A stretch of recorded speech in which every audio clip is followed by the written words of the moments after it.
السلام علیکم ناظرین۔ نعیم صابر نے ریٹائرمنٹ کے بعد اپنے کمرے میں اے سی لگوا لیا تھا تاکہ وہ اور ان کی بیوی گرمی سے بچ سکیں، کیونکہ بیٹوں نے اپنے اپنے کمروں میں اے سی لگوا رکھے تھے اور ان کے بل بھی نعیم صاحب کی پینشن سے ہی بھرتے تھے۔ ایک مہینے بعد جب 2 لاکھ روپے کا بل آیا تو بیٹے آگ بگولا ہو گئے۔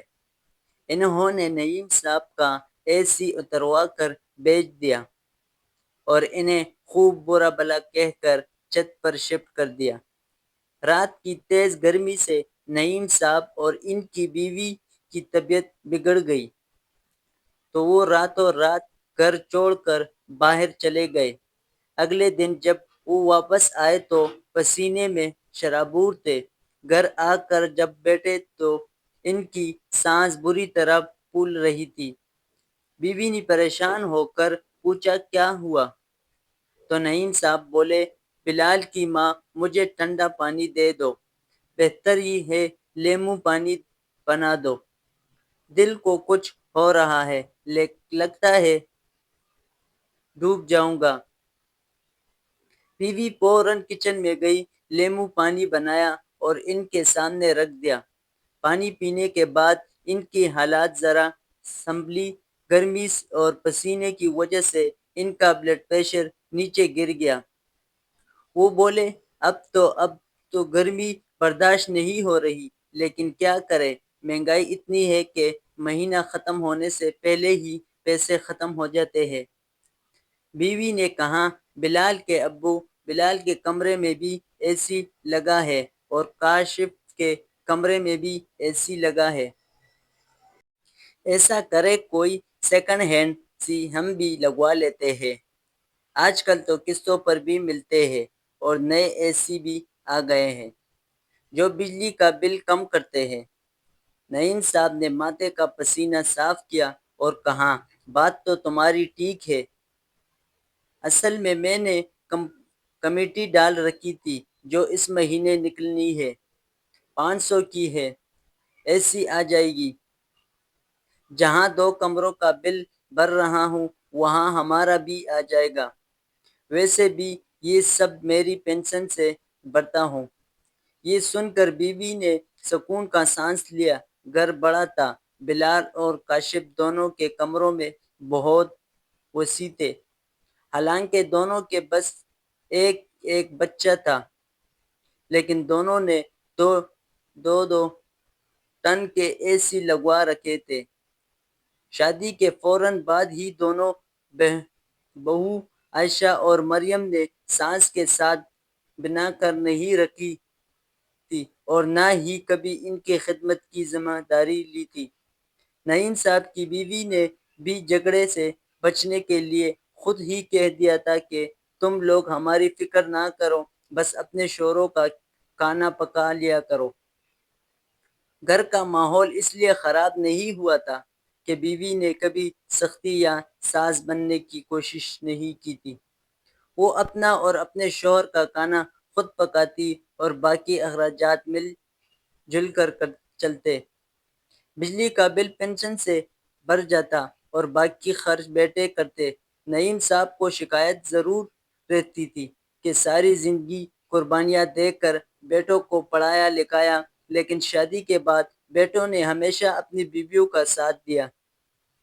اگلے ہی دن بیوی کی بہن کا انتقال ہو گیا۔ بیوی روتی ہوئی گاؤں چلی گئی۔ وہ جانتے تھے کہ 10-15 دن سے پہلے وہ واپس نہیں آئے گی۔ اب کھانے پینے کی ذمہ داری دونوں بہو پر آ گئی۔ نعیم صاحب کو شوگر تھی، اسی لیے وہ صبح 9 بجے ناشتہ کرتے تھے، لیکن بہو 11 بجے اپنے اے سی والے کمرے سے باہر نہیں نکلتی تھی۔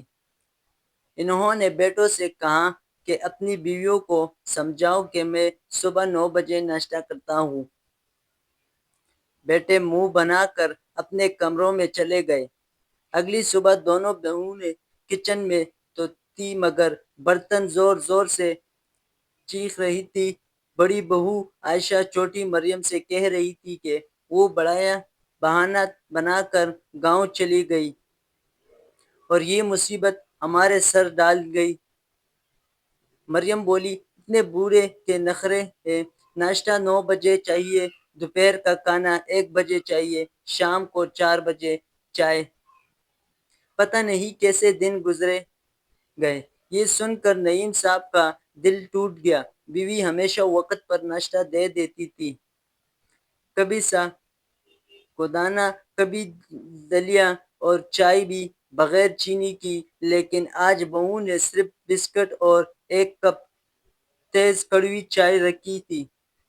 نعیم صاحب نے ایک گھونٹ لیا تو کڑواہٹ سے چائے واپس رکھ دی۔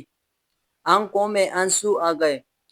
وہ کچن میں گئے تو کچن بکھرا پڑا تھا، برتن گندے تھے۔ فریج کھولا تو بس روٹی اور پرانی سبزی ملی جو خراب ہو کر بو دے رہی تھی۔ نعیم صاحب نے کہا، مجھے بس 1 گلاس دودھ دے دو۔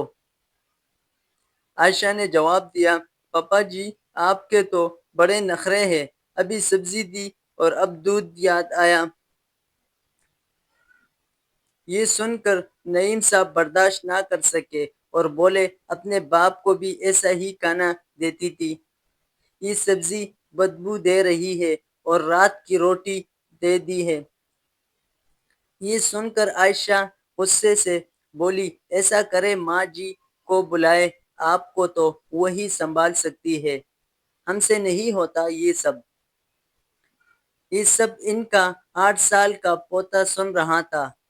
وہ فوراً کچن میں گیا، فریج سے دودھ نکالا، گلاس میں ڈال کر دادا کے سامنے رکھ دیا اور بولا، دادا جی یہ پی لیجئے۔ نعیم صاحب نے پوتے کو گود میں اٹھایا اور پیار سے چوما۔ بولے، تو میرا خون ہے نا، اس لیے برداشت نہیں ہوا کہ دادا جی بھوکے رہ جائیں۔ پوتا ہنس کر بولا، آپ فکر نہ کریں دادا جی، جب میں بڑا ہو جاؤں گا اور میری بیوی ہوگی تو اگر وہ ماما کو باسی کھانا دے گی تو میں اسے روکوں گا۔ یہ سن کر نعیم صاحب کے چہرے پر ہلکی سی مسکراہٹ آ گئی، کیونکہ بچوں کی باتیں کبھی کبھی دل دلا دیتی ہے۔ رات کو بیٹے بھی گھر آ گئے۔ کھانے کی میز پر جو سبزی رکھی گئی تھی وہ بھی عجیب سی تھی۔ حالانکہ کہا گیا تھا کہ مٹر پنیر بنایا ہے، لیکن نعیم صاحب کو دیکھتے ہی لگ گیا کہ کھانا بھی بس یوں نہیں رکھا گیا۔ وہ سوچنے لگے کہ بیوی کی کمی کتنی بڑی ہے اور اولاد کی بے حسی کسی قدر تکلیف دہ ہے۔ ایک دن کھانے کی میز پر سالن آیا تو نعیم صاحب نے پلیٹ میں ڈالا، لیکن پانی میں ٹماٹر اور پیاز الگ الگ تیرتے دیکھ کر غصے میں آ گئے۔ انہوں نے کہا، یہ کھانا ایسے بنایا جاتا ہے؟ ذرا دیکھو، ٹماٹر اور پیاز الگ رہے ہیں۔ تمہارے ماں نے بھی ایسا کھانا دیا تھا۔ تم لوگوں کو تیر عورت کے نام پر کلنک میں تمہاری بیویاں نہ سلیقہ ہے نہ شرم۔ بلال نے فوراً بات سنبھالتے ہوئے کہا، اتنا بھی برا نہیں بنایا۔ اس نے پلیٹ میں سالن ڈال کر اور بیٹے کے ساتھ کھانے لگا، پھر کہنے لگا، پاپا اگر ماں کو کھانا پکانا آتا، گھر صاف رکھنا آتا تھا تو اسی لیے وہ زیادہ پڑھی لکھی نہیں تھی۔ یہ آج کل کی لڑکیاں ہیں، ہائر ایجوکیشن حاصل کر لیتی ہے لیکن گھر کا سلیقہ نہیں سیکھتی۔ ہم بھی تو گزارا کر رہی ہیں۔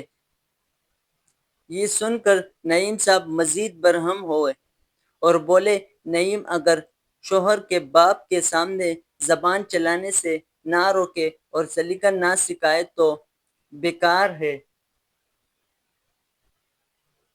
ان پڑھ تمہاری ماں ان سے کہے بہتر تھی۔ اس نے آج تک میرے ماں باپ کے سامنے کبھی اف تک نہیں کیا اور نہ ہی ایسا کھانا دیا۔ شادی سے پہلے تم لوگ ماں سے ذرا سا بھی نمک مرچ کم زیادہ ہو جاتا تھا تو غصے میں کہتے تھے، ماں یہ کیا کیا؟ تکے ہارے آتے ہیں، کم از کم کھانا تو ٹھیک سے دیا کرو۔ اور آج تم یہ سب آرام سے کھا رہے ہیں۔ یہ کہہ کر وہ کرسی پیچھے دھکیل کر کھڑے ہوئے اور بولے، بلال، کھانے کے بعد میرے لیے دہی لے آنا، روٹی دہی کے ساتھ کھا لوں گا۔ صبح ناشتے میں مجھے بریڈ اور سادہ دودھ چاہیے۔ بریڈ تم لے آنا، دودھ میں خود لے آؤں گا۔ اور اپنی بیویوں سے کہنا کہ میرے لیے ناشتہ بنانے کی ضرورت نہیں، وہ اپنے کمروں میں بیٹھی رہے۔ یہ کہہ کر وہ غصے سے اپنے کمرے میں چلے گئے۔ بیوی کو گئے صرف 24 گھنٹے ہوئے تھے، لیکن ان حال ایسا تھا کہ انہوں نے مجبوراً بیوی کو فون کیا۔ وہ رو رہی تھی۔ کچھ تسلی دینے کے بعد انہوں نے کہا، تم کتنے دن وہاں رہو گی؟ بیوی بولی، نعیم جی، بہن کا انتقال ہوا ہے، اس کے بچے رو کر کہہ رہے ہیں کہ کچھ دن ہمارے پاس رک جاؤ۔ نعیم صاحب بولے، اگر تم وہاں رکی تو شاید میں مر جاؤں۔ ان لڑکیوں نے میری زندگی جبران کر دی ہے۔ کبھی کڑوی چائے رکھ دیتی ہے، کبھی باسی روٹی سبزی۔ تم جانتی ہو مجھے ایسا کھانے کی عادت نہیں، اور اگر کچھ کہہ دو تو وہ 2 گز لمبی زبان چلا دیتی ہے۔ بیوی نے روتے ہوئے کہا، ایسی بات مت کرو، خدا نہ کرے کہ آپ کو کچھ ہو، میں جلدی آتی ہوں۔ چند دن نعیم صاحب نے صرف دہی اور بریڈ سے گزارا کیا۔ 4 دن بعد بیوی واپس آئی تو دونوں نے سکون کا سانس لیا، مگر گرمی نے دونوں کی حالت بگاڑ دی تھی۔ جسم پر دانے نکل آئے تھے۔ بیوی نے کہا، گاؤں میں بھی بہت گرمی تھی، مگر بانجا اپنے کمرے میں اے سی چلا دیتا تھا تو رات آرام سے کٹ جاتی تھی۔ دن میں بڑی گرمی برداشت کرنی پڑتی تھی۔ نعیم صاحب نے اپنی بیوی کے کہنے پر کمیٹی کے پیسوں سے 1 ٹن کا اے سی خریدا اور کمرے میں لگوا دیا۔ یہ دیکھ کر دونوں بیٹے سنائے میں آ گئے۔ رات کو آ کر بولے، پاپا، آپ نے بتایا ہی نہیں کہ اے سی لگوانا ہے۔ نعیم صاحب بولے، کیوں بتاتا؟ جب میں نے کہا تھا تم دونوں نے صاف انکار کر دیا تھا۔ اب کمیٹی نکلی تو میں نے اپنی بیوی کے سکون کے لیے اے سی لے لیا۔ یہ سن کر بیوی نے بھی کہا، بیٹا دیکھو، تمہارے پاپا کے بازو پر کتنے موٹے موٹے دانے نکل آئے ہیں، وہ بھی گرمی سے۔ اب ہم بھی تو بوڑھے ہیں، اتنی تکلیف برداشت نہیں ہوتی۔ بیٹے یہ سن کر شرمندہ تو ہو گئے، مگر دل میں کھٹاس باقی رہی۔ مہینہ گزرا تو بجلی کا بل آیا، 2 لاکھ روپے۔ کاشف نے بل لا کر سیدھا باپ کے منہ پر دے مارا اور کہا، پاپا یہ دیکھو، کون بھرے گا اتنا؟ نعیم صاحب بولے، پہلے بھی میری پینشن سے تمہارے 2 کمروں کے اے سی کا بل بھرتا رہا، اب میرا بھی اے سی ہے تو کیا ہوا؟ جہاں 15-20 ہزار بھر رہا ہوں، وہاں 5 ہزار تم دونوں ڈال دو۔ بیٹے چیخنے لگے، ہم لاکھوں نہیں کماتے، بچے کی فیس ہے، خرچے ہیں، ہم 1 پیسہ نہیں ڈال سکتے۔ نعیم صاحب نے سخت لہجے میں کہا، اب سے ہر کوئی اپنا خرچ خود اٹھائے۔ بجلی کا بل تم اپنے اپنے کمروں کا دو اور میرا میں خود دوں گا۔ پینشن سے میں اور اپنی بیوی کا گزارا کر لیں گے۔ یہ سن کر دونوں بیٹے بگڑ گئے اور بولے، پھر اپنا الگ انتظام کر لو، گھر چھوڑ دو۔ بات ہاتھا پائی تک پہنچ گئی۔ نعیم صاحب کی بیوی کو بھی دھکا دیا گیا، وہ زمین پر گر گئی۔ بیٹے چیخنے لگے، یہ گھر صرف تمہارا نہیں، ہمارا بھی ہے، اے سی اتارا اور بیچ دو، تم دونوں چھت پر جا کر رہو۔ انہوں نے واقعی اے سی اتار کر بیچ دیا اور دونوں بوڑھے میاں بیوی کو چھت پر دھکیل دیا، جہاں نہ پنکھا تھا نہ روشنی۔ گرمی سے تڑپتے وہ رات کو گھر چھوڑ کر چلے گئے۔ بیٹوں کو کوئی فرق نہ پڑا، بلکہ خوش ہو گئے کہ اب سارا گھر ان کا ہے۔ مگر اگلے دن قدرت نے حساب برابر کر دیا۔ بلال کو کمپنی میں دھوکہ دہی پر نوکری سے نکال دیا گیا اور کاشف کو اہم فائل گم کرنے پر برخاست کر دیا گیا۔ دونوں روتے ہوئے گھر آئے اور بیویوں پر غصہ اتارا۔ تمہارے کہنے پر ہم نے ماں باپ کو گھر سے نکالا اور آج یہ کا حال ہے کہ روزی بھی ہاتھ سے چلی گئی۔ ادھر نعیم صاحب اور ان کی بیوی گاؤں جا کر اپنی مرحوم بہن کے بیٹے کے ساتھ رہنے لگی۔ انواج نے ان کی بہت خدمت کی، اے سی والے کمرے میں جگہ دے دی اور وہ سکون سے رہنے لگے۔ نعیم صاحب نے دوبارہ شہر کا رخ نہیں کیا۔ بیٹوں کا حال یہ ہوا کہ نوکری گئی، گھر بھی قرض میں جا کر بک گیا اور آخر کار بیویاں انہیں اپنے میکے لے گئی، جہاں انہیں ہمیشہ طعنے سننے پڑے۔ جو اولاد ماں باپ کی عزت نہیں کرتی، ان کے حق ادا نہیں کرتی، اسے زندگی میں بھی سکون نصیب نہیں ہوتا۔ دوستو، تو کیسی لگی آپ کو آج کی ہماری یہ کہانی؟ کمنٹ سیکشن میں لازمی بتائیں، اور اگر اچھی لگی ہے تو ویڈیو کو لائک کریں اور چینل کو سبسکرائب کریں۔